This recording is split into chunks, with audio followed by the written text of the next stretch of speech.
Welcome to the One Emerson Service Experience Training. Whether you're a faculty, staff, or student, we hope that you'll take the time to watch this video as we think about ways that our experience on campus and the service that we provide to other students, faculty, and staff are going to be different this year.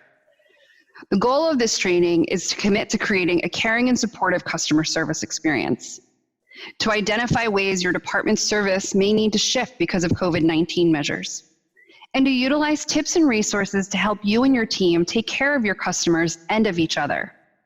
We know that times have changed. What was done on campus last semester will look very different this semester. The way departments provide service has to be different. But what we don't want to be different is the great level of service that we provide.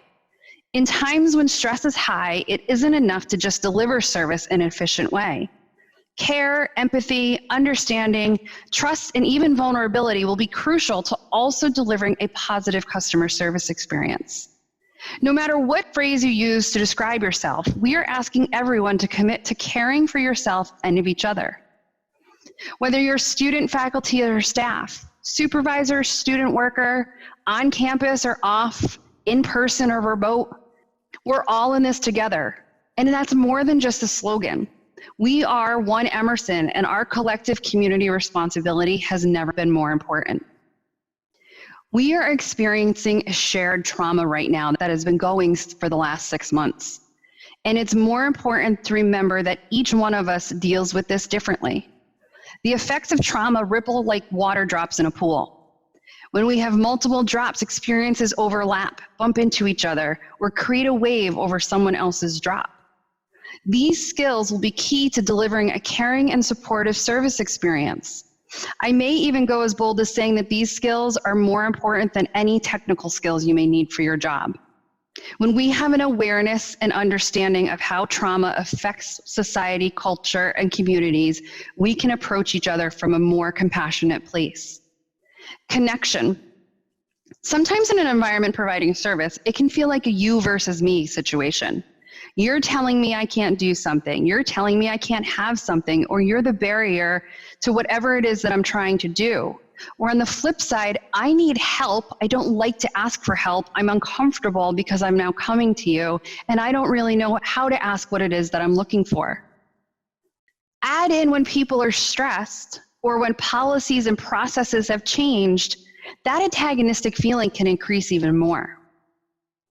Connection is a basic human need, and people crave support. So here are a few tips to help you to build stronger connections. Disconnect from electronics. Look at the person instead of your screen. If you're looking something up for someone, say to them, I'm going to be looking at my computer screen for a few minutes. Just give me one moment, and my attention will be back to you in just a second. Ask questions, including the big one of, how can I help you? What do you need from me? Stay present and stay on topic. And keep the human in the interaction. Don't make it about policies or procedures. Yes, we sometimes have to reference them, but ultimately you want it to be about the person that you are working with. Empathy is defined as the ability to understand and share the feelings of another. It's the act of putting yourself in others' shoes and seeing a problem from their point of view. In customer service, empathy is the ability to have a human interaction with a customer. If you think about some of your service failures that you've experienced, you will see that they often lack empathy. Being empathetic towards someone doesn't mean you are agreeing with them. It just means that you understand their truth. Some advantages of being empathetic. A better understanding of people leads to being better at supporting people. Noticing things that are unsaid, like body language, tone, their situation that they're in, will be able to tell you why they have come to you and how they're feeling about it without them even talking about it. Being empathetic also makes it easier to deal with conflicts, because when you understand what is unsaid, you can address it without putting that person on the spot and make them feel heard. A few signs of lack of empathy in customer service can be a tone mismatch between you and the person you're trying to help. It can be late or delayed responses. If you're doing business during emails or phone, You want to make sure that you're being responsive. They don't know what you're doing. They don't know how busy you are. They just know they're waiting. If you're dealing with someone in person, you want to make sure that you make eye contact and at least say, hey, I'll be with you in just a moment, instead of ignoring them. And we always want to avoid the somebody else's problem syndrome, where it's deflecting the person that has come to you to have someone else take care of it. Another department, another person in your department. We have to be more collaborative than we've ever been before. With people not working on campus, some offices may not have people ready to take walk-ins. So we don't want to push someone off without taking the step to help them first and make sure you're getting them the resource that they need. Understanding. I recently read an article from Harvard Business Review called Empathy Starts with Curiosity. And the key point of the article is that empathy shouldn't always be our immediate response. Our first response could be spot on or not. So asking questions first to develop an understanding is key before we're able to demonstrate empathy effectively. During these times of social distancing, many of us have felt inexplicable emotions or fatigue. To quote the article, joy and sadness, thrill and anger, frustration and ease, and of course fear, but also of course excitement and connection. To feel it all requires courage, emotional courage, which is why, as important and difficult as it is to stay curious about others, there's something equally important and far more difficult to do. We need to stay curious about ourselves. That is what is required of us now in this new moment. A moment that is not simple, clear, or expected. Being curious about ourselves is how we begin to know, really know who we are, and that can be scary, but also possibly exciting and freeing. The hardest part, slowing down enough to actually feel. Do you have the courage to slow down? I want you to pause the video here and think about a situation in which you were a customer that was stressed or upset. What caused you to be upset? How did you react or treat the person who was trying to help you? What did you need from that person in order to feel heard and supported? And once you have this clear picture in your head, I want you to think about how you can use that experience in the work you will be doing on campus.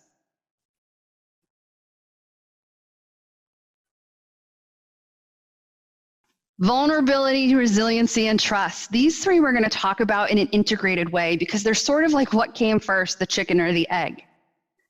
Vulnerability can be defined in ways by different people.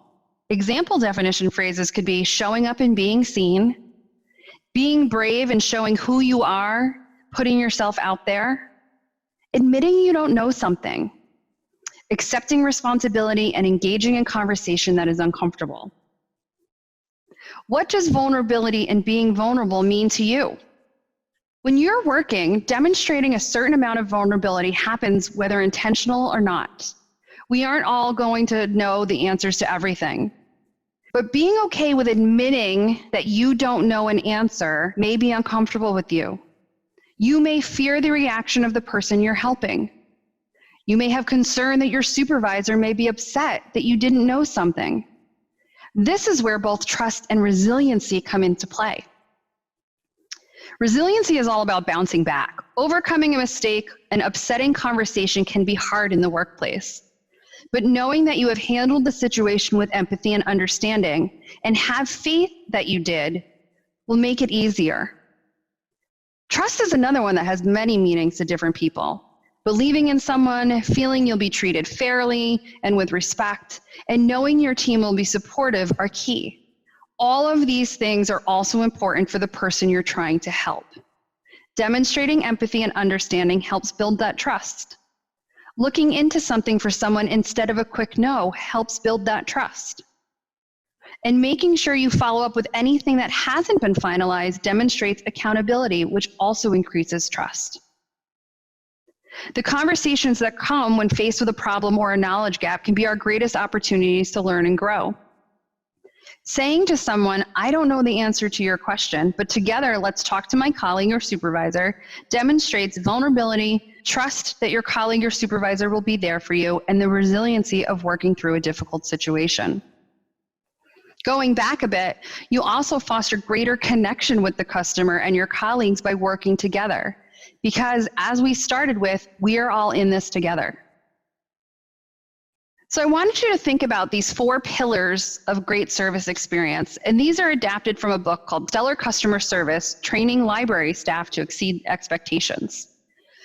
Almost always say yes, calm and confident, benefit of the doubt, and they'll never get it. Always say yes. Listen, we know you can't and shouldn't always say yes, but you can say other things to make sure your customers aren't just hearing no. In these situations, it is key to focus on what you can do. Try and direct the customer to where they might find their yes.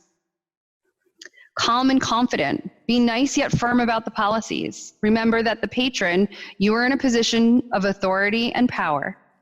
In difficult interactions, people are responding to their perceived experience with authority, not you as an individual. If you need to take a break, it's fine to say to someone, let me check with my colleague. Sometimes hearing the same answer from a staff member will indicate that the staff members are all on the same page and the system cannot be circumvented. The benefit of the doubt. Sometimes policies just frustrate people. Admitting that is okay. I see how this policy can be frustrated given what you're trying to accomplish. Let me do some research as to why this is in place. And in the meantime, I can offer you the following options. And my personal favorite is sometimes they'll never get it. And sometimes you have to accept that there are customers who will never understand why they can't get what they want the way that they want it. Your job is not to make them understand. Your job is to help them move through the process.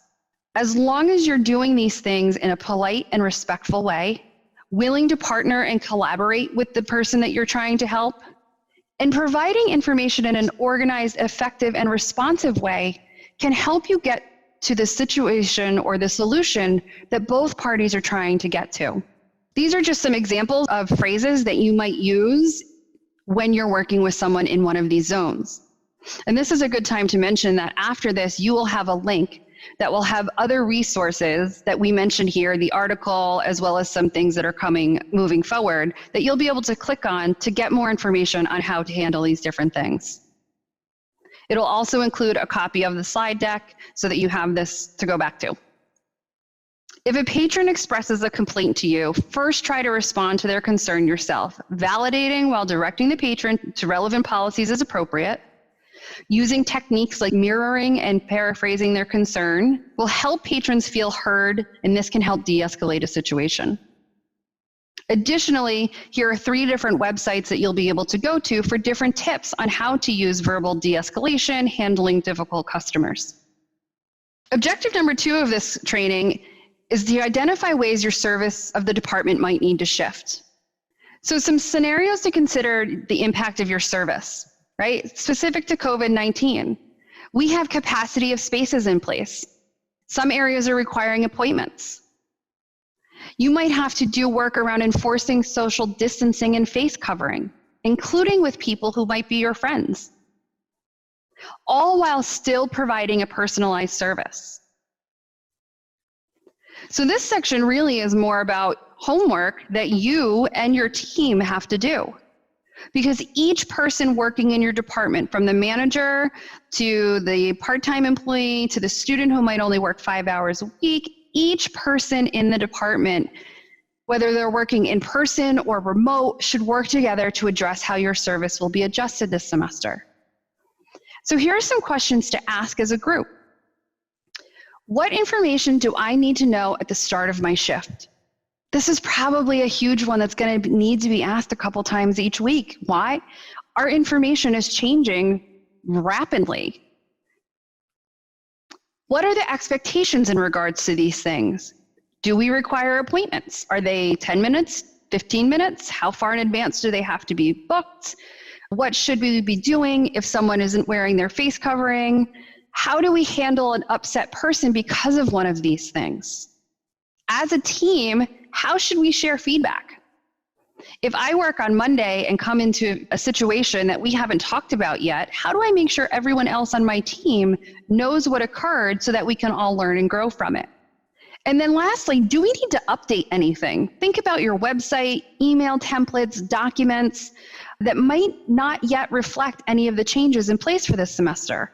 You want to make sure that the information that you have outward facing to the community matches what they're being told when they come into you or call you or email you.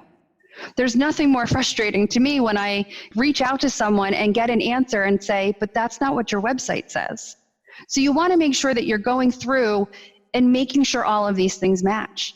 And this isn't a one and done type of conversation. As we move through the semester, hopefully things continue to move on a positive trend. What might need to change because of that? If the state comes out with different guidelines, what has to change because of that? So this section is more about homework that you should ask your manager, your team members about to make sure that you're all in the right place. Our third objective for this training is to utilize tips and resources to help you and your team take care of your customers and of each other. First thing you should always do is review the resources. Make sure everyone is familiar with the information on emerson.edu/1-Emerson. Know the policies and procedures for your area. Review how the team will support each other.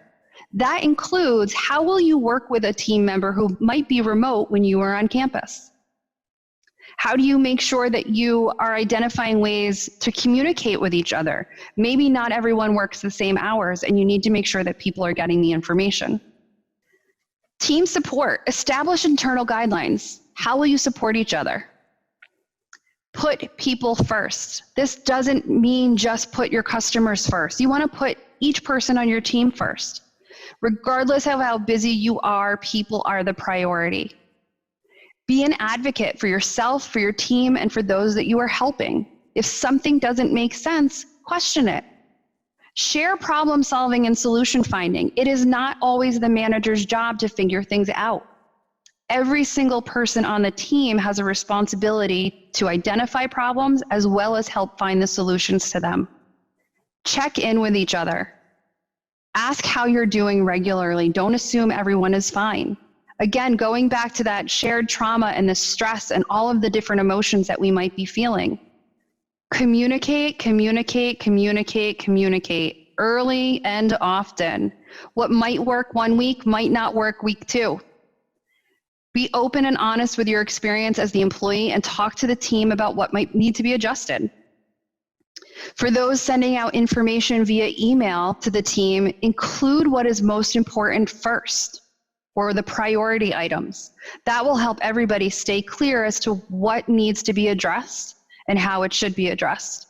Creating a self-care plan. This semester is going to be different, so take some time to take care of you. Address all areas of your life: physical, mental, spiritual, emotional, relational, academic. Identify supports. Who will support you and how will you hold yourself accountable to your self-care plan? It takes a village. We are one Emerson. You are not alone. You work with your team, campus services, friends, family. Reach out when you need to. And again, when people are checking in with each other, if someone says, "How are you?"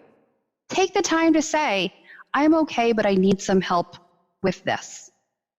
And create a transitional routine. So how will you transition from work to class to home to school if you're a student?